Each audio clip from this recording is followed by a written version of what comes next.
प्यारे बच्चों, कैसे हैं आप? आपका मेरे YouTube चैनल में स्वागत है। आज हम जो हमारा आज का वीडियो है, उस वीडियो में हम टाइप्स ऑफ केमिकल रिएक्शन, जो कि क्लास 10th के साइंस की बुक में दिया हुआ है, फर्स्ट चैप्टर है, तो उसमें हम specially types of chemical reaction यानी रासायनिक अभिक्रियाओं के प्रकार उदाहरण सहित उनको पढ़ेंगे। आपने ये आपकी ये साइंस बुक है, तो आपकी साइंस बुक के पेज नंबर 6 से लेकर के यहाँ पर कुछ क्वेश्चंस दिए हुए हैं, और पेज नंबर 7 यहाँ पर रासायनिक अभिक्रियाओं के प्रकार में संयोजन अभिक्रिया, वियोजन अभिक्रिया, अपचयन, ऑक्सीकरण, एकल प्रतिस्थापन, द्विप्रतिस्थापन इत्यादि रासायनिक अभिक्रियाओं का उदाहरण दिया हुआ है। इसी प्रकार से ये जो आपकी जो इंग्लिश मीडियम की बुक है, इंग्लिश मीडियम की बुक में भी आप देख रहे हैं केमिकल रिएक्शन एंड इक्वेशन, तो इसमें भी types of chemical reaction and with example and some activities वो भी दिया हुआ है। After that there are some questions you have to solve. You have to make chemical reaction for statement equation and you have to make statement form for the chemical reaction. After all you have to balance that given chemical reaction, यानी कि आपको उन रासायनिक अभिक्रियाओं को संतुलित भी करके और उचित फॉर्मेट में लिखना है। तो आज का ये जो वीडियो है ये इंग्लिश मीडियम और हिंदी मीडियम दोनों के लिए काम आएगा। ठीक है, तो हम शुरू करते हैं। तो सबसे पहले मैं आपकी जो बुक है उसके पेज नंबर 6 में यहाँ पर कुछ क्वेश्चंस दिए हुए हैं, तो बच्चों ने हो सकता है उस क्वेश्चन को सॉल्व कर लिया हो, लेकिन बहुत सारे बच्चे ऐसे होंगे जिन्हें उस केमिकल रिएक्शन को बैलेंस करने में अभी भी हो सकता है कुछ प्रॉब्लम्स होगी। तो उन रिएक्शन को हम लिखेंगे कैसे और बैलेंस कैसे करेंगे, ये मैं आपको बताने जा रहा हूँ। और जिन बच्चों ने इन क्वेश्चंस को सॉल्व कर लिया होगा, जिनके समझ में आ गया होगा, वो उसको रिवाइज करने का प्रयास करेंगे। ठीक है, तो सबसे पहले ये पेज नंबर 6 में क्वेश्चन दिया हुआ है, निम्नलिखित रासायनिक अभिक्रियाओं के लिए संतुलित समीकरण लिखिए। Means for given chemical reaction you have to write a balance chemical equation. So first number is hydrogen plus chlorine gives hydrogen chloride. In the statement form in your book there is a statement form chemical reaction and you have to write in the formula form. Okay, so I am going to write solution of that reaction. It is given that hydrogen plus chlorine, okay, hydrogen plus chlorine gives hydrogen chloride. It is given in your book. Okay, yes, hydrogen chloride it is given. So I have written H2 for hydrogen, Cl2 for chlorine and HCl for hydrogen chloride. Okay, so in the general form we can write hydrogen in the form of H2, chlorine in the form of Cl2 and HCl, that is a compound, in the form of HCl. Okay, यानी हम hydrogen को H2 के रूप में, chlorine को Cl2 के रूप में और हाइड्रोक्लोरिक एसिड को हम HCl के रूप में लिखते हैं। तो हमने एक जनरल टर्म में तो ये रासायनिक अभिक्रिया या एक केमिकल रिएक्शन लिख दिया, लेकिन अभी हम यहाँ पर देख रहे हैं कि ये रासायनिक समीकरण हमारा यानी केमिकल इक्वेशन हमारा बैलेंस नहीं है। तो बैलेंस क्यों नहीं है? क्योंकि आप यहाँ पर देख रहे हैं, मैंने आपको बताया था अपने पुरानी वीडियो में कि रिएक्टेंट और प्रोडक्ट साइड जितने भी एलिमेंट्स हैं उनके एटम्स दोनों ही साइड बराबर नंबर्स होने चाहिए। तो आप यहाँ पे देख रहे हैं हाइड्रोजन के 2 नंबर्स हैं, राइट साइड में सिंगल है। क्लोरीन का लेफ्ट साइड यानी रिएक्टेंट साइड 2 नंबर्स है और प्रोडक्ट साइड सिंगल है। तो आप बहुत सिंपली आप यहाँ पर 2 लगा देंगे। ठीक है, तो आप 2 लगा देंगे तो ये हमारा रासायनिक समीकरण, ये हमारा केमिकल इक्वेशन बैलेंस हो गया है। क्योंकि मैंने स्टेप आपको बताया था कि सबसे पहले हम क्या करते हैं, सबसे पहले हम उनके चारों तरफ ऐसे बॉक्सेस बना लेते हैं। जो भी हमारा रिएक्टेंट या प्रोडक्ट होता है उनके चारों तरफ हम बॉक्सेस बना लेते हैं, और बॉक्सेस बनाने के बाद हम एक टेबल में लेफ्ट साइड और राइट साइड में जितने भी एलिमेंट्स होते हैं उनका सिंबल लिख लेते हैं, और उसके बाद उनके नंबर्स लिख लेते हैं। और नंबर्स लिखने के बाद अपन ये देखते हैं, आइडेंटिफाई करते हैं कि कौन सा ऐसा एलिमेंट का एटम है जिसका नंबर सबसे ज़्यादा है, यानी जो सबसे ज़्यादा नंबर में मौजूद है। तो ठीक है, तो सबसे उस नंबर को अपन देख लेते हैं, उसके बाद उसी को अपन बैलेंस करने का प्रयास करते हैं। तो जितने भी नंबर्स की उसमें अधिकता होती है, जो भी नंबर ज़्यादा रहता है उसी नंबर के हिसाब से लेफ्ट या राइट साइड जहाँ पर भी कमी महसूस होती है उतने नंबर का हम उधर मल्टीप्लाई करके और उस केमिकल इक्वेशन को हम बैलेंस करते हैं। तो जैसे यहाँ पर 2 है ना, हमने पहचान लिया कि यहाँ हाइड्रोजन और क्लोरीन दोनों ही बराबर है। तो अब हाइड्रोजन को आप बैलेंस कीजिए या क्लोरीन को बैलेंस कीजिए, दोनों का नंबर तो सेम है। तो अब यहाँ पर जो प्रोडक्ट भी सिंगल ही है, प्रोडक्ट कैसा है, सिंगल है। तो एक ही प्रोडक्ट में आप यहाँ पर देखेंगे कि हाइड्रोजन और क्लोरीन दोनों, जब हम यहाँ पर 2 कर देते हैं तो 2 का मल्टीप्लाई यहाँ पर 1 को करने पर ये हमारा प्रोडक्ट बैलेंस हो जाता है। इस प्रकार से हमारा ये इक्वेशन हमने इसको, तो जो इक्वेशन हमारे बुक में स्टेटमेंट फॉर्म में लिखा हुआ था उसको हमने यहाँ पर फार्मूला के रूप में लिखा और हमने उसको बैलेंस भी कर दिया। ओके, अब अगले क्वेश्चन में इसी में चलते हैं। इसमें दिया है barium chloride plus aluminium sulphate. आपके बुक में लिखा हुआ है बेरियम क्लोराइड, तो formula barium chloride BaCl2, barium chloride plus aluminium sulphate Al2SO4 whole thrice gives. Okay, barium chloride plus aluminium sulphate gives, ये क्या क्या देता है हमको, हम इसको ऐसे कर लेते हैं, ठीक है। इससे अपन को मिलेगा, क्या मिलेगा, देखिए अपन को मिलेगा एल्युमिनियम क्लोराइड AlCl3 प्लस अपन को मिलेगा बेरियम सल्फेट, ये ठीक है। तो बेरियम क्लोराइड एल्युमिनियम सल्फेट के साथ रिएक्ट करके एल्युमिनियम क्लोराइड और बेरियम सल्फेट का प्रोडक्ट बनाता है। अब यहाँ पर आप देखेंगे कि हमने रासायनिक समीकरण या केमिकल रिएक्शन का जो इक्वेशन है वो तो हमने लिख लिया, जो कि बुक में आपके स्टेटमेंट फॉर्म में है, लेकिन यहाँ पर वो हमको बैलेंस करने को भी कह रहा है। ओके, हमको बैलेंस करने को भी कह रहा है। तो अब देखिए यहाँ पर हमने लिख रखा है रासायनिक अभिक्रियाओं के प्रकार। आपकी बुक में इसके बाद जो है रासायनिक अभिक्रियाओं के प्रकार यानी कि टाइप ऑफ केमिकल रिएक्शन भी दिया हुआ है। तो टाइप ऑफ केमिकल रिएक्शन में वहाँ पर आपको 4 प्रकार के रिएक्शन पढ़ना है। एडिशन या combination reaction, decomposition reaction, then displacement reaction, that is single and double displacement reaction. After that we have to study about the oxidation and reduction reaction, that is combinedly called the redox reaction. So there are 4 types of chemical reaction, that is combination reaction, displacement reaction, decomposition reaction and redox reaction. So 4 types of chemical reaction we have to study in class 10th. Beside it there are exothermic, endothermic reaction, single displacement, double displacement reaction. तो ये reaction भी आपको पढ़ने हैं। तो आप यहाँ पर देख रहे हैं कि ऐसी रासायनिक अभिक्रिया जिसमें केवल एक प्रोडक्ट बनता है ना, केवल मतलब अलग अलग रिएक्टेंट से मिल करके केवल एक प्रोडक्ट बनता है, उसको हम कौन सी रिएक्शन कहेंगे, कॉम्बिनेशन रिएक्शन या एडिशन रिएक्शन। तो ये हमारा कॉम्बिनेशन रिएक्शन या एडिशन रिएक्शन या संयोजन अभिक्रिया का भी उदाहरण है। इसका उदाहरण है संयोजन रासायनिक अभिक्रिया, किसमें, जिसमें अभिकारक जो है वो संयोजित होकर के एक उत्पाद बना रहे हैं। ये हमारा जो सब्सटेंस है ये कॉम्बिनेशन या एडिशन रिएक्शन का एग्जाम्पल है, ठीक है। इसके बाद जो दूसरा एग्जाम्पल हमने यहाँ पे लिया है, तो this is the example of displacement reaction. किसका एग्जाम्पल है ये, डिस्प्लेसमेंट रिएक्शन का है, और डिस्प्लेसमेंट में भी इसको हम डबल डिस्प्लेसमेंट रिएक्शन कहेंगे। और क्यों कहेंगे ये अभी मैं आपको बताऊंगा, ठीक है। तो डिस्प्लेसमेंट वर्ड से तो आप फेमिलियर हैं। डिस्प्लेसमेंट का मतलब होता है कि एक के स्थान पर कोई दूसरा आ जाए। जैसे आपने कबड्डी मैच खेला होगा, कबड्डी में मैच में जब एक आदमी जो है इंजर्ड हो जाता है किसी भी टीम का, तो उसकी जगह जो दूसरा रिजर्व में रहता है वो आ जाता है ना, तो उसको अपन डिस्प्लेसमेंट कहते हैं। इसी प्रकार से मान लीजिए कहीं किसी भी गेम्स में अक्सर ऐसा होता है कि कुछ रिजर्व प्लेयर रखे जाते हैं। वो रिजर्व प्लेयर इसलिए रखे जाते हैं कि अगर गेम के दौरान जब कोई मैच हो रहा है उस दौरान अगर कोई खिलाड़ी घायल हो जाए या इंजर्ड हो जाए तो उसकी कमी को पूरा करने के लिए, क्योंकि नंबर ऑफ प्लेयर्स उतने ही रहने चाहिए, है ना, तो क्योंकि अगर आप कम खिलाएंगे तो हो सकता है आप हार जाएं, तो नंबर ऑफ प्लेयर्स को मेंटेन रखने के लिए आप रिजर्व में रखते हैं और उसको आप यूज़ कर सकते हैं। इसी प्रकार यहाँ पर जो है आप देख रहे हैं कि ये डबल डिस्प्लेसमेंट रिएक्शन हो रहा है ना।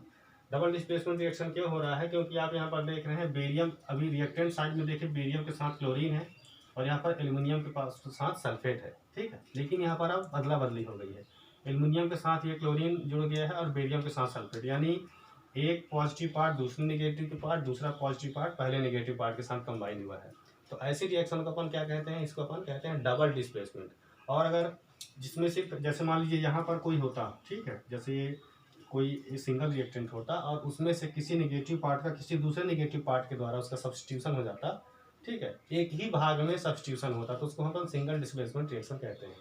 तो सिंगल डिस्प्लेसमेंट ये मैं अभी आपको, जब हम केमिकल रिएक्शन को और ज़्यादा ब्रीफ में पढ़ेंगे इनके टाइप्स के बारे में, तब हम आपको बताएंगे। लेकिन अभी हम यहाँ पर क्या कर रहे हैं, अभी हम यहाँ पर आपका जो बुक का एक्सरसाइज है, ठीक है, उसके जो क्वेश्चन है उनको हम यहाँ पर सॉल्व करने जा रहे हैं। तो ये हमारा केमिकल रिएक्शन हमने इसको लिख दिया, इसको हमको बैलेंस करना है। तो आपको बैलेंस करने के लिए सबसे पहले आप यहाँ पर, है ना, इसको आप बॉक्सेस में आप इसको बंद कर लीजिए। सबसे पहला काम, बॉक्सेस में आपने इनको बंद कर लिया। बंद करने के बाद आप यहाँ पर ये, है ना, एलिमेंट्स लिख लीजिए, यानी तत्वों के नाम। और एलिमेंट्स के अलावा जो है आप चाहे तो ग्रुप ऑफ मॉलिक्यूल्स भी लिख सकते हैं, ठीक है, आयंस भी लिख सकते हैं। तो ये हमारा, हम सिंपल टर्म में लेते हैं। एलिमेंट्स लिखा, यहाँ पर हमने रिएक्टेंट और यहाँ पर प्रोडक्ट। तो एलिमेंट्स हमारा कौन कौन सा है, एलिमेंट्स हमारे पास आप देखेंगे, एलिमेंट्स में हमारे पास ये बेरियम हुआ, फिर क्लोरीन हुआ, फिर उसके बाद यहाँ पर आपका एल्युमिनियम हुआ, फिर उसके बाद सल्फ़र हुआ, फिर उसके बाद ऑक्सीजन हुआ। तो इतने एलिमेंट्स आपके पास मौजूद हैं, ठीक है। Barium, chlorine, aluminium, sulphur, oxygen, 1 2 3, यानी 5 types of elements are present in this given chemical reaction. So you have to balance now. सबसे पहले हमारा इनके नंबर्स आप लिख लीजिए। यहाँ पर बेरियम 1 है, क्लोरीन यहाँ पर 2 है, एल्युमिनियम यहाँ पर 2 है, सल्फर यहाँ पर, ये देखिए होल थ्राइस है तो इसको 3 रखिए। और ऑक्सीजन यहाँ पर कितना है, 4 3 जा 12, यानी 12 एटम ऑक्सीजन के हैं। अब उसके बाद आप राइट साइड में देखिए, बेरियम कितना है, बेरियम भी 1 है, क्लोरीन कितना है, क्लोरीन यहाँ पर 3 है, ठीक है। और आपका एल्युमिनियम कितना है, एल्युमिनियम आपका सिंगल है। फिर उसके बाद सल्फर आपका कितना है, सल्फर भी आपका सिंगल है। और ऑक्सीजन यहाँ पर 12 है और यहाँ पर ऑक्सीजन 4 है। तो सबसे पहले आपने नंबर लिख लिए। अब स्टेप नंबर 3, आपको पता करना है कि किस एलिमेंट के एटम का नंबर सबसे ज़्यादा है। तो आप इनको देख लीजिए, सबसे बड़े नंबर को ढूंढिए। तो ये जो है, ये बिगर नंबर ऑक्सीजन जो है, ऑक्सीजन 12 एटम यहाँ पर रखा हुआ है। तो अपन क्या करेंगे, आप पहचानिए 12 जो है किधर साइड ज़्यादा है, रिएक्टेंट साइड ज़्यादा है ना, यहाँ ज़्यादा है। तो हमको इसको बैलेंस करने के लिए क्या करना पड़ा, हमको प्रोडक्ट साइड जो है ये 12 बराबर करना है। ये 4, तो 4 में किसका मल्टीप्लाइकेशन कर दें 12 हो जाए तो 4 × 3, है ना, 4 × 3। तो 4 ऑक्सीजन जिसके पास है, आप यहाँ पर क्या करते हैं, हम सीधे सीधे मल्टीप्लाई, 4 3 जा 12, ये बैलेंस हो गया आपका, ठीक है। ऑक्सीजन आपका बैलेंस हो गया।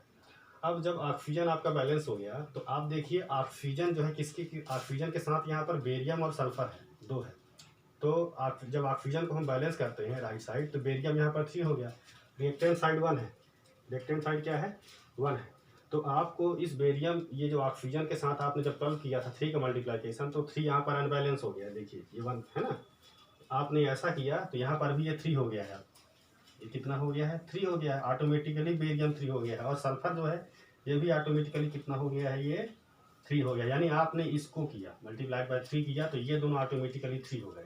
तो जब ऑटोमेटिकली 3 हो गए तो आप जहाँ जहाँ पर बेरियम होगा वहाँ पर आपको 3 का मल्टी, तो आप यहाँ पर बेरियम, आप यहाँ पर 3 का मल्टीप्लाई कीजिए। और आप देखिए सल्फर जो है, सल्फर भी 3 हो गया है, तो आप यहाँ पर सल्फर जो है, तो आपको यहाँ पर क्या करना पड़ेगा, 3 का मल्टीप्लाई करना पड़ेगा, ठीक है।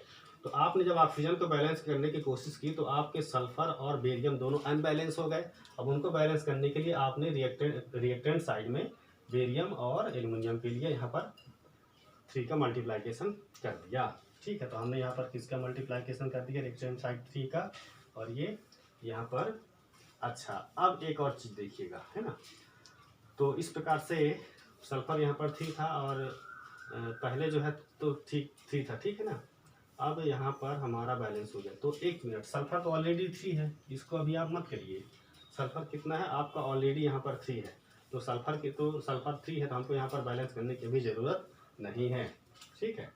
अब इसके बाद आप यहाँ पर देखेंगे कि अब हम क्या करें, जैसे बेरियम को हमने किया तो क्लोरीन को देखिए, क्लोरीन यहाँ 3 2 जा 6 हो गया है, ठीक है। पहले 2 था, अब यहाँ पर ये 3 2 जा 6 हो गया है, और यहाँ पर 3 ही है। तो जिसके पास क्लोरीन होगा आपको कितने का मल्टीप्लिकेशन करना पड़ेगा, 2 का मल्टीप्लिकेशन करना पड़ेगा, ठीक। तो आपने 2 का मल्टीप्लिकेशन कर दिया यहाँ पर क्लोरीन के लिए। अब एल्युमिनियम यहाँ पर 2 था, तो जैसे आपने 2 का मल्टीप्लाइकेशन कर दिया तो ये 2 हो गया। ठीक है, अब आप देख लीजिए तो यहाँ पर ये कितना है, 3 है, ये 6 है, ये 2 है, ये 3 है और ये 12 है। ये 3 है, ये 6 है ना, ये 2 है, ये 3 है और ये 12 है। तो आप देख लीजिए 3 3 6 6 2 2 3 3 12 12, ये तो हमने देख लिया। अब यहाँ पर भी आप देख लीजिए बेरियम 3 बेरियम 3। ओके ठीक है, हम आपको टिक मार के बता रहे हैं, आपको ऐसा करना नहीं है। ठीक है, चेक अपन करना है। Barium 3 barium 3। ठीक है, फिर क्लोरीन 3 2 6 और क्लोरीन 2 2 6। ठीक है, तो ये तो हमारा बैलेंस है, यानी बेरियम क्लोराइड लेफ्ट और राइट दोनों बैलेंस है। आप देखिए एल्युमिनियम को, एल्युमिनियम 2, तो यहाँ पर एल्युमिनियम 2 यानी एल्युमिनियम एल्युमिनियम बैलेंस है। सल्फर कितना है, 3 है यहाँ पर। सल्फर यहाँ पर कितना है, यहाँ पर 3, तो सल्फर ये भी 3 हो गया। अब बना बचा ऑक्सीजन हमारा। ऑक्सीजन कितना है, 4 3 12, तो आपका ऑक्सीजन 4 3 12। तो इस प्रकार से आपका ये केमिकल रिएक्शन बैलेंस हो गया है। ठीक, इस प्रकार से आप और एग्जांपल लेंगे और उनको बैलेंस करने का प्रयास करेंगे। I think all of you understood about how to balance the chemical reaction. So the methods are same, just like previous methods. Means first you have to make boxes around different chemical reactant and product. Then you have to make the table and you have to write number of atoms of elements, reactant side, product side. Then you have to select which is the which element having bigger number for unbalancing that chemical reaction. Then you have to identify that number and multiply reactant or product side whether it is less.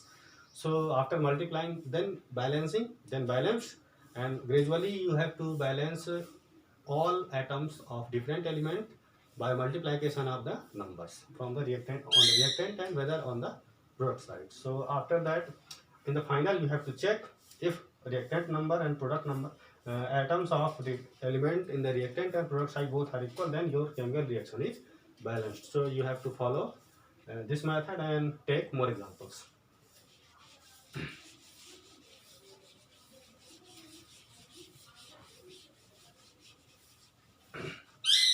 इसके बाद आपकी book में एक और दिया हुआ है कि जब सोडियम को जल में रिएक्ट करते हैं तो सोडियम हाइड्रोक्साइड और हाइड्रोजन निकलता है ना। सोडियम को जल में रिएक्ट करते हैं तो सोडियम हाइड्रोक्साइड और हाइड्रोजन निकलता है। तो हमने ये एक केमिकल रिएक्शन लिखा तीसरे इक्वेशन के लिए। आप यहाँ पर देख रहे हैं सोडियम वाटर, सोडियम हाइड्रोक्साइड और hydrogen. So these are the reactant and products, and for that statement form we have written this chemical equation. Now try to find out this chemical reaction is balanced or imbalance. So there is one sodium in the reactant side, one sodium in the product side. So sodium there is balance. Now hydrogen, so in the reactant side there are 2 hydrogen atom, and in the product side hydrogen is also balanced, but oxygen is single in the reactant side and oxygen is single in the product side. Okay. No, listen, hydrogen is 2 and here there is a 3 hydrogen, 2 and 1, 2 and 1, so there is a 3 hydrogen atom. Okay, so follow the method. Sodium, okay, first element, reactant, product. So sodium, hydrogen, oxygen. Sodium 1 1, oxygen 3, oxygen reactant side there is a 2, product side 3 2, and oxygen 1 1. So hydrogen, this is unbalanced. There are 3 number of hydrogen. Okay, there is a 3 and there is a 2. So how this reaction we can balance? So there is a 3 number of hydrogen in the product side. तो आप ये 3 hydrogen है यहाँ पर, तो आपको क्या करना पड़ेगा, हमको इसको 3 करना पड़ेगा। तो 3 करने के लिए अपन क्या करते हैं, 3 करने के लिए हम देखिए हमने पहचान लिया कि हमारा हाइड्रोजन इम्बैलेंस है, तो इसको हमको बैलेंस करना है। तो बैलेंस करने के लिए अपन क्या करेंगे, यहाँ पर अब एक इवन नंबर है और एक और नंबर है ना, तो अपन को बैलेंस करने के लिए क्या करना पड़ेगा, हमको इनके बीच का कोई रास्ता निकालना पड़ेगा। ठीक है, तो आप देखिए जैसे मान लीजिए अगर हम यहाँ पर कर देते हैं, यहाँ पर हमने 2 का मल्टीप्लाइकेशन कर दिया। ठीक है, 2 का मल्टीप्लाइकेशन कर दिया तो 2 2 जा 4 हो गया।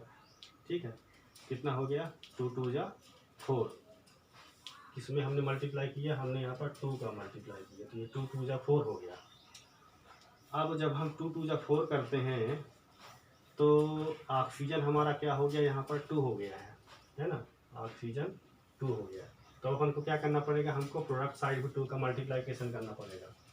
तो जब हम ऑक्सीजन यहाँ पर 2 है, यहाँ पर अपन 2 कर देते हैं। तो अपन जब यहाँ पर 2 कर देते हैं तो आप देख रहे हैं कि ऑक्सीजन ऑक्सीजन बैलेंस हो गया है, हाइड्रोजन हाइड्रोजन हमारा बैलेंस हो गया है। तो अब ये 2 और 1 3 था, तो अब ये कितना हो गया है, ये हो गया है आपका, आपने सोडियम में जब किया तो आपका ये 4 हो गया। ठीक है, आपने जब सोडियम में बैलेंस किया है ना, सोडियम नहीं आपने ऑक्सीजन को बैलेंस किया तो आपका हाइड्रोजन जो है ऑटोमेटिकली यहाँ पर 2 हाइड्रोजन ये और 2 हाइड्रोजन ये 4 हो गया। अब इसके बाद आप देख लीजिए सोडियम, आपका सोडियम यहाँ प्रोडक्ट साइड 2 है ना, प्रोडक्ट साइड 2 हो गया तो आपको रिएक्टेंट साइड भी 2 करना पड़ेगा, तो आप यहाँ पर 2 कर दीजिए।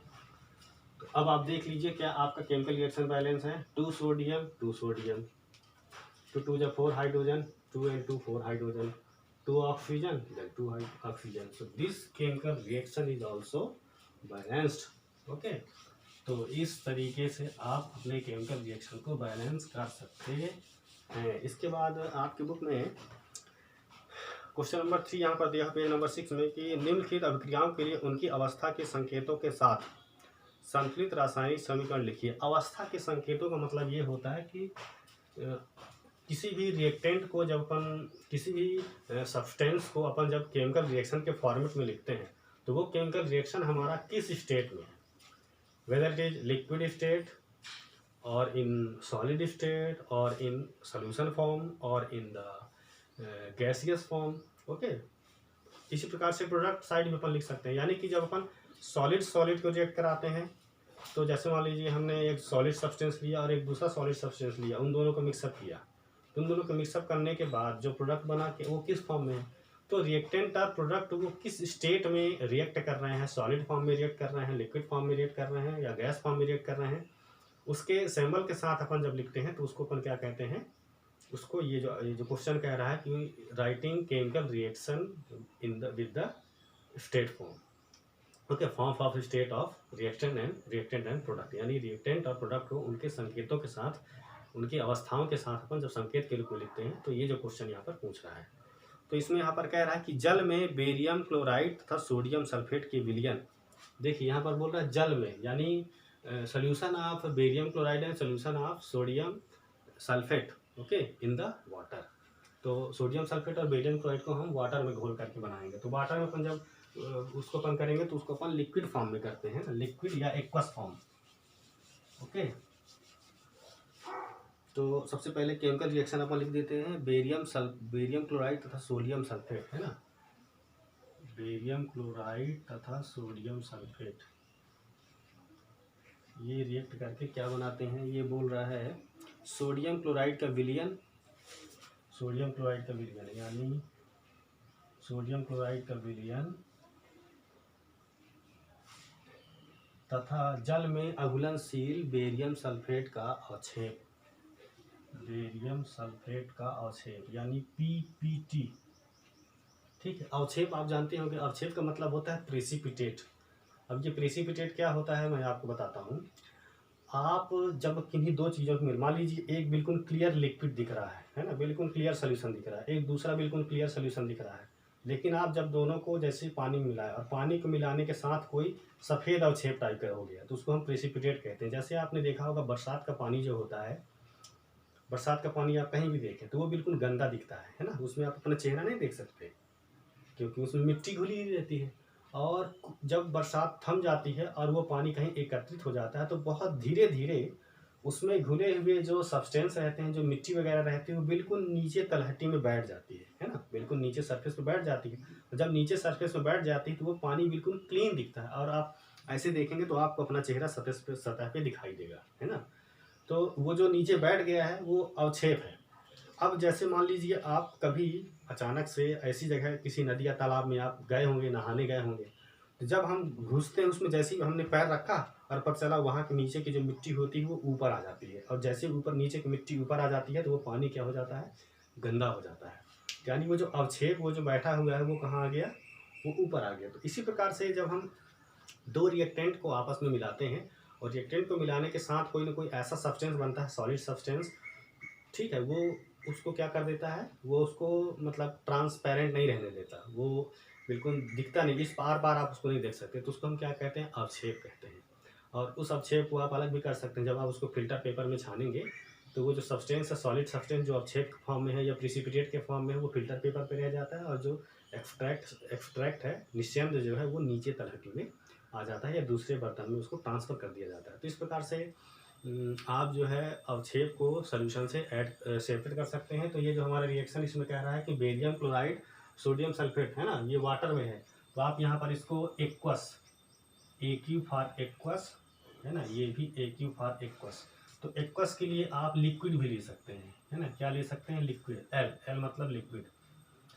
तो ठीक है, तो अब हमने एक्वस, यानी aqueous stand for solution in water, यानी जब हम किसी सब्सटेंस का पानी में सोल्यूशन बनाते हैं तो वहाँ पर हम एक्वस शब्द यूज करते हैं। ठीक है, तो barium chloride aqueous solution, sodium sulphate aqueous solution, both reactant to give solution of sodium chloride and precipitate of barium sulphate. So we have written this, so this is liquid, okay, L for liquid, so solution of liquid NaCl form and precipitate barium sulfate. So this is the our chemical reaction, और इस chemical reaction को balance कैसे करना है ये तो मैं आपको अभी बता चुका हूँ इसी प्रकार का एक एग्जांपल। तो सबसे पहले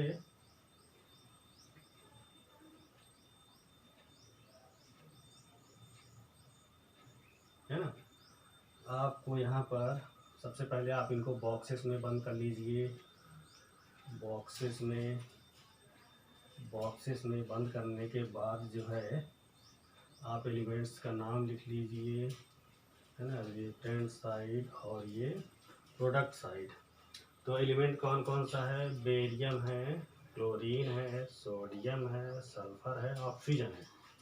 ठीक है, इनके नंबर्स आप लिख लीजिए, यहाँ पर बेरियम 1 है, क्लोरीन यहाँ पर 2 हो गया, सोडियम यहाँ पर 2 है, सल्फर यहाँ पर 1 है और ऑक्सीजन यहाँ पर 4 है।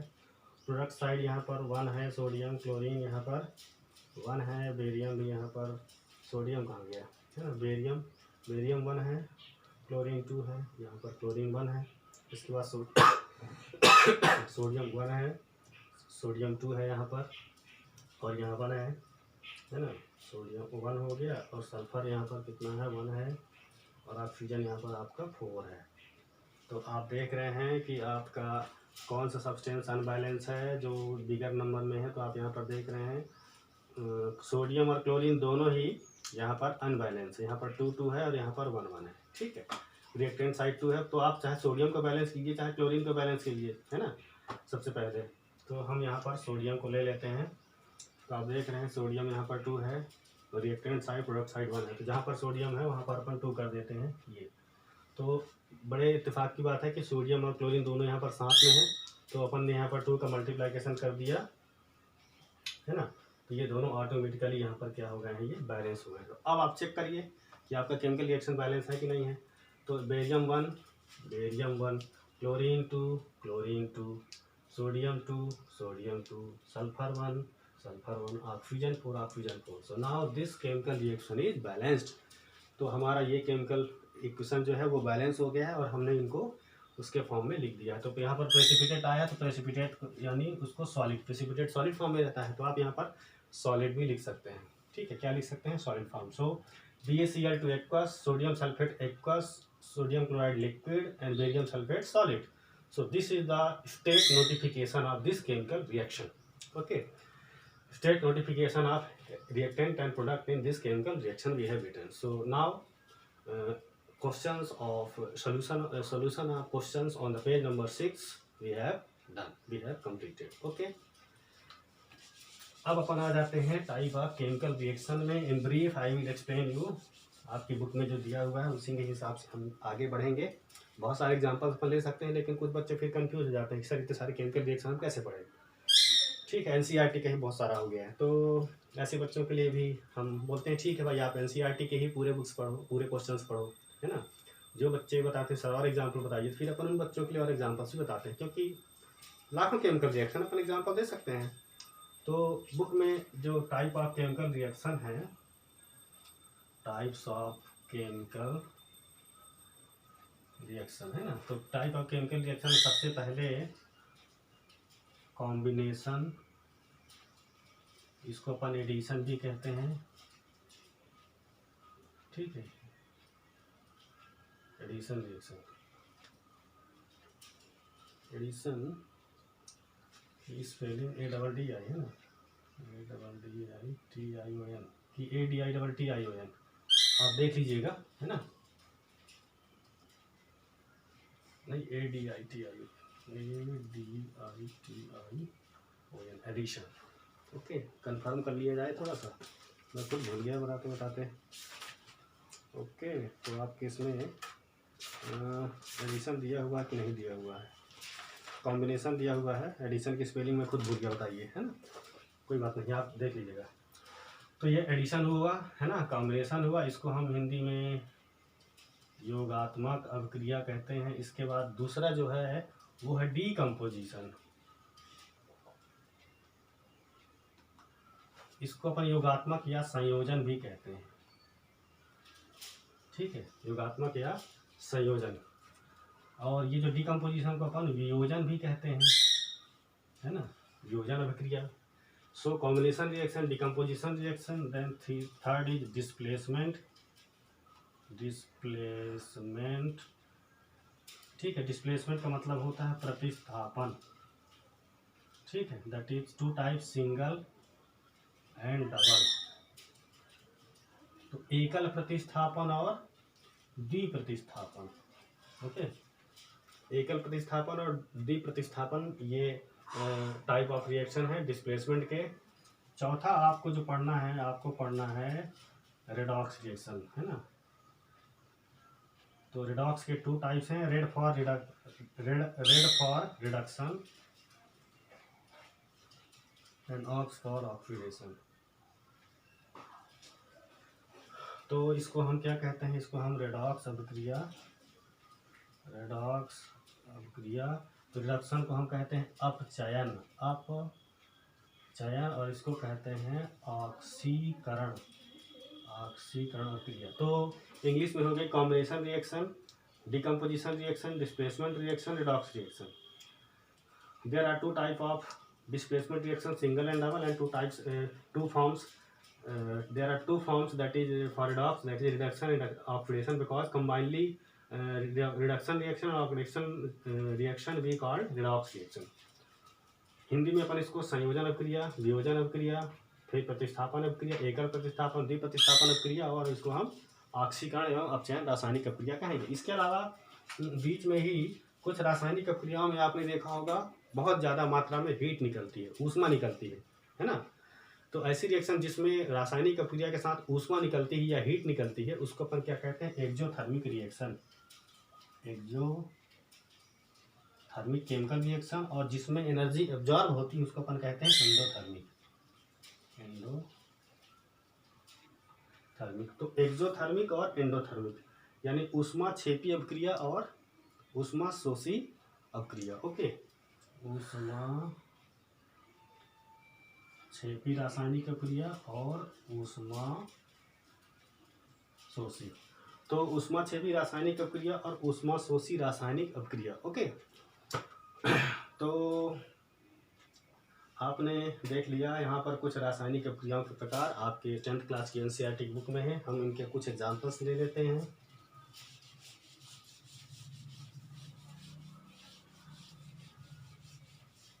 तो अपन कॉम्बिनेशन या एडिशन रिएक्शन से शुरू करते हैं। तो ऐसी रिएक्शन जिसमें रिएक्टेंट 2 या 2 से अधिक रिएक्टेंट आपस में कंबाइन होकर के या रिएक्शन करके से एक सिंगल प्रोडक्ट बनाते हैं, ठीक है।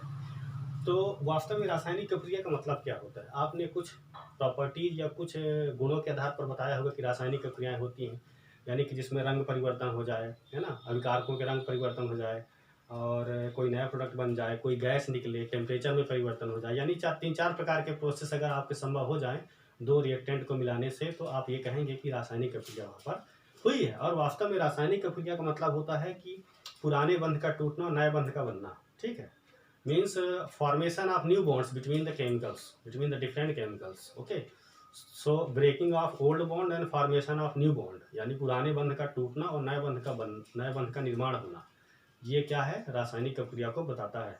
तो रसायनों के बीच में पुराने बंध टूटेंगे और नए बंध बन जाएंगे। Okay, means there is a breaking of old bond between the different substances and formation of new bond between the different substances, that is known as the chemical reaction। तो हम यहाँ पर केमिकल रिएक्शन का सबसे पहला example है जो कि कॉम्बिनेशन रिएक्शन। तो बहुत सिंपल एग्जांपल हम यहाँ पर दे रहे हैं कि जब हम कार्बन का दहन करते हैं, है ना, कार्बन का दहन करते हैं, burning of coal in the presence of oxygen. तो जब ऑक्सीजन के साथ ऑक्सीजन के द्वारा यहाँ पर जब अपन बर्निंग करते हैं तो यहाँ हमको क्या मिलता है, CO2। तो आप देख रहे हैं कि सिंगल रिएक्टेंट जो है वो केवल दो यहाँ पर रिएक्टेंट है, ये दोनों आपस में रिएक्ट करके सिंगल प्रोडक्ट बना रहे हैं। ये सब्जी वाला बीच में आके डिस्टर्ब कर दिया। तो अच्छा हुआ सब्जी वाला चला गया तो आवाज़ नहीं हो रही है। अब अपन एक एग्जांपल, हमने आपको कॉम्बिनेशन रिएक्शन या एडिशन रिएक्शन का एग्जांपल दिया। तो आपने यहाँ पर क्या देखा कि कोयला जो होता है ना, सॉलिड फॉर्म में होता है और ऑक्सीजन गैस फॉर्म में होती है। तो इन दोनों के रिएक्शन से क्या बनता है, गैस प्लस साथ में यहाँ पर क्या निकलती है, हीट निकलती है। आपने कोयले को जलाया होगा, बहुत ज़्यादा हीट निकलती है। इसी प्रकार से एक दूसरा एग्जांपल अपन लेते हैं। आपने चूना देखा होगा, कैल्शियम ऑक्साइड। अपने घरों को पुताई करने के लिए हम लोग कली वाला चूना खरीद के लाते हैं, उसका नाम होता है कैल्शियम ऑक्साइड, जिसको हम बिना बुझा हुआ चूना कहते हैं। जब इसको हम पानी में डालते हैं तो ये क्या होता है, खौलने लगता है, बहुत बहुत भयंकर ऊष्मा निकलती है, बहुत ज़्यादा अमाउंट ऑफ हीट निकलता है। और साथ में यहाँ पर रिएक्टेंट प्रोडक्ट क्या बनेगा, CaOH का whole plus calcium hydroxide plus heat. तो इसको अपन नोटेशन में भी लिखते हैं। कैल्शियम ऑक्साइड किस फॉर्म में होता है, सॉलिड, वाटर जो है वो लिक्विड है, और यहाँ पर उसका aqueous solution AQ stand for aqueous यानी जली हुई है। तो कैल्शियम ऑक्साइड को हमने वाटर के साथ रिएक्ट कराया तो हमको क्या मिला, कैल्शियम हाइड्रोक्साइड प्लस हीट। तो ये दोनों रिएक्शन आप देख रहे हैं कि दो रिएक्टेंट आपस में रिएक्ट करके और यहाँ पर क्या बना रहे हैं, एक सिंगल प्रोडक्ट का निर्माण कर रहे हैं। तो ऐसी रिएक्शन जिसमें दो या दो से अधिक रिएक्टेंट्स आपस में रिएक्ट करके केवल सिंगल प्रोडक्ट बनाते हैं, तो ऐसी केमिकल रिएक्शन को हम क्या कहते हैं, कॉम्बिनेशन या एडिशन रिएक्शन। और क्योंकि इस रिएक्शन में, दोनों ही रिएक्शन में हीट निकल रही है, क्या निकल रही है, हीट, तो इसलिए इस केमिकल रिएक्शन को अपन एक्सोथर्मिक केमिकल रिएक्शन कहेंगे। क्या कहेंगे, ऊष्माक्षेपी रासायनिक अभिक्रिया, यानी ऐसी रासायनिक अभिक्रिया जिसमें दो या दो से अधिक अभिकारक आपस में क्रिया करके केवल एक उत्पाद का निर्माण करते हैं, तो उसको हम संयोजन अभिक्रिया कहते हैं। और ऐसी रासायनिक अभिक्रिया जिसमें रासायनिक अभिक्रिया के साथ बहुत अधिक मात्रा में ऊष्मा निकलती है, या ऊष्मा निकलती है, थोड़ी बहुत भी निकले, है ना, तो ऐसी रासायनिक अभिक्रिया जिसमें ऊष्मा निकलती है उसको हम ऊष्माक्षेपी रासायनिक अभिक्रिया कहते हैं। तो ये दोनों एग्जाम्पल है। अच्छा, एक और चीज़, अब ये कैल्शियम हाइड्रोक्साइड से जुड़ा हुआ एक कॉन्सेप्ट मैं आपको बताता हूँ। आपने देखा होगा घर में जब हम पुताई करते हैं तो पुताई करने के साथ जो है कुछ समय पश्चात दीवार एकदम सफ़ेद, उसमें सफ़ेदी छा जाती है। तो आपने सोचा कि सफ़ेदी क्यों छाती है, सोच के बताइए। चलिए मैं बताता हूँ। देखिए, आपने चूना लाया बाजार से, उसको पानी में घोल दिया, तो ये चूना आपका बन गया। अब आप क्या करेंगे, इसको दीवार में पोत देंगे, दीवार में आप चढ़ा देंगे। तो आप जब दीवार पर चढ़ा देंगे तो आपके दीवार पर ये कैल्शियम हाइड्रोक्साइड, ये इसका जो घोल है, इस घोल को आपने दीवार पर चढ़ा दिया, पोत दिया आपने। अब होगा क्या, जब सूर्य की रोशनी पड़ेगी, है ना, तो सूर्य की रोशनी पड़ेगी तो साथ में इसमें कुछ ना कुछ परिवर्तन होगा। और वायुमंडल में यानी एटमॉस्फेयर में कौन सी गैस मौजूद है, कार्बन डाइऑक्साइड गैस मौजूद है ना, कार्बन डाइऑक्साइड गैस मौजूद है। तो ये कार्बन डाइऑक्साइड गैस इससे क्या करेगी, रिएक्ट करेगी। और रिएक्ट करने के बाद क्या होगा, इसमें से जब सूर्य की रोशनी पड़ रही है तो इसका जो पानी है वो भाप बन के क्या हो जाएगा, उड़ जाएगा, है ना। यानी इसमें से ये -H2O, ये पानी जो है, मान लीजिए ये भाप बन के ये उड़ गया। अब बचेगा क्या, तब बचेगा CaCO3, यानी आपकी दीवार पर अब क्या बचा हुआ है, कैल्शियम कार्बोनेट बचा हुआ है। और यही कैल्शियम कार्बोनेट आपकी दीवार में सफ़ेदी लाता है। ठीक है, ये कैल्शियम कार्बोनेट आपकी दीवार में चिपका हुआ है, सफ़ेदी लाता है। और धीरे धीरे समय गुजरने के साथ साथ इसकी परत जो है वो धीरे धीरे झड़ती जाती है, और फिर आपका दीवार जो है वो गंदा होने लगता है, उखड़ जाता है, और कुछ दिनों बाद फिर से आपको पुताई करने की जरूरत पड़ती है। तो आप फिर से यही प्रोसेस करते हैं, आप चूना लाते हैं, उसको पानी में घोलते हैं, घोलने के बाद आपको कैल्शियम हाइड्रोक्साइड यानी चूने का घोल मिलता है। फिर उस चूने के घोल को आप दीवार में पोत देते हैं, जगह में पुताई कर देते हैं। पुताई करने के बाद जब सूर्य की रोशनी पड़ती है, वायुमंडल की कार्बन डाइऑक्साइड गैस रिएक्ट करती है, तो वो पानी भाप बन के उड़ जाता है ना। ये पानी भाप बन के, मान लो ये गैस बन के उड़ गया, वेपर बन के उड़ गया। अब उसके बाद वहाँ पर दीवार पर आपके क्या बचा है, कैल्शियम कार्बोनेट, जो कि सफ़ेदी लाता है आपके चूने में। ठीक है, तो आज आपने कॉम्बिनेशन रिएक्शन और एक्सोथर्मिक रिएक्शन का एग्जांपल यहाँ पर आपने देखा। अब मैं आपको डीकम्पोजिशन रिएक्शन का एक एग्जांपल दे देता हूँ, क्योंकि वीडियो आज का बहुत लंबा हो गया है। अब हमारा है डीकम्पोजिशन, है ना, जिसको हम वियोजन रासायनिक क्रिया कहते हैं। वियोजन, है ना। तो जैसे मान लीजिए एक सब्सटेंस हमने कैल्शियम कार्बोनेट लिया, ये सॉलिड फॉर्म में होता है। इसको जब हम गर्म करेंगे, चूना पत्थर, तो कैल्शियम कार्बोनेट जब गर्म करते हैं तो हमको कैल्शियम ऑक्साइड और CO2 गैस निकलती है। तो कैल्शियम ऑक्साइड सॉलिड फॉर्म में और CO2 गैस फॉर्म में, तो ये CO2 गैस फॉर्म में बाहर निकल जाती है और कैल्शियम ऑक्साइड सॉलिड फॉर्म में हमको मिल जाता है। तो आपने देखा कि जब, तो ये जो वियोजन अभिक्रिया संयोजन का जस्ट अपोजिट है। यानी संयोजन में क्या हो रहा था, दो या दो से अधिक अभिकारक आपस में रिएक्ट करके एक सिंगल प्रोडक्ट बना रहे थे। और यहाँ पर जो डिकम्पोजिशन में एक सिंगल प्रोडक्ट जो होगा वो दो या दो से अधिक अभिकारकों में टूट जाएगा। ठीक है, यानी एक अभिकारक जो होगा वो दो या दो से अधिक उत्पादों में टूट जाएगा। तो अब ये सिंपलेस्ट फॉर्म हमको, यानी यौगिक का, देखिए एक यौगिक ये है और अन्य हमको दो अन्य यौगिक यहाँ पर और मिल गए। यानी एक कंपाउंड ये है, इससे हमको दो और कंपाउंड मिल गए। ठीक है, तो this is also the simplest form, यानी pure form of the compound आप कह सकते हैं। तो ये जो रासायनिक अपक्रिया है ये वियोजन अपक्रिया है और इसके लिए हमको हीट की आवश्यकता पड़ रही है। किसकी आवश्यकता पड़ रही है? हीट। तो ऐसी रासायनिक अपक्रिया जिसमें ऊष्मा अवशोषित की जाती है ना, ऊष्मा क्या की जाती है? बाहर से अवशोषित की जाती है। तो ये जो रासायनिक अपक्रिया, इसको आप एंडोथर्मिक केमिकल रिएक्शन कह सकते हैं। क्या कह सकते हैं? एंडोथर्मिक। यानी जिस रासायनिक अपक्रिया को कंप्लीट कराने के लिए या जिस केमिकल रिएक्शन को कंप्लीट कराने के लिए हमको हीट सप्लाई करना पड़े, और हीट सप्लाई आप नहीं करेंगे तो केमिकल रिएक्शन नहीं होगी। तो ऐसी केमिकल रिएक्शन को अपन क्या कहते हैं? Endothermic chemical reaction. So this is the example of decomposition reaction and example of endothermic chemical reaction. Okay, तो आज के लिए इतना ही। अगले वीडियो में हम आपको अन्य टाइप, यानी कि displacement reaction, single displacement, double displacement reaction, oxidation reaction, redox reaction, और साथ में ही अगर संभव हो पाएगा तो हम आपको कोरोजन, रेंसिडिटी, ये सब चीज़ें बताएंगे। तो इस प्रकार से हमारा जो क्लास 10th का फर्स्ट चैप्टर है ये कंप्लीट हो जाएगा। तो आप इनको प्रैक्टिस कीजिए। अगर आपको कहीं कोई दिक्कत आती है तो आप मेरे से पूछ सकते हैं। तो आपको आज का वीडियो कैसा लगा? आप मेरे चैनल को सब्सक्राइब कर लीजिए, ठीक है, और अपने साथियों को भी सप्लाई कीजिए। बच्चों, आप अपने आपके जो दोस्त हैं उनसे भी सब्सक्राइब करवाइए। सब्सक्राइब कराने का कोई चार्ज नहीं है, फ्री ऑफ कॉस्ट है। तो आज के लिए इतना ही, धन्यवाद।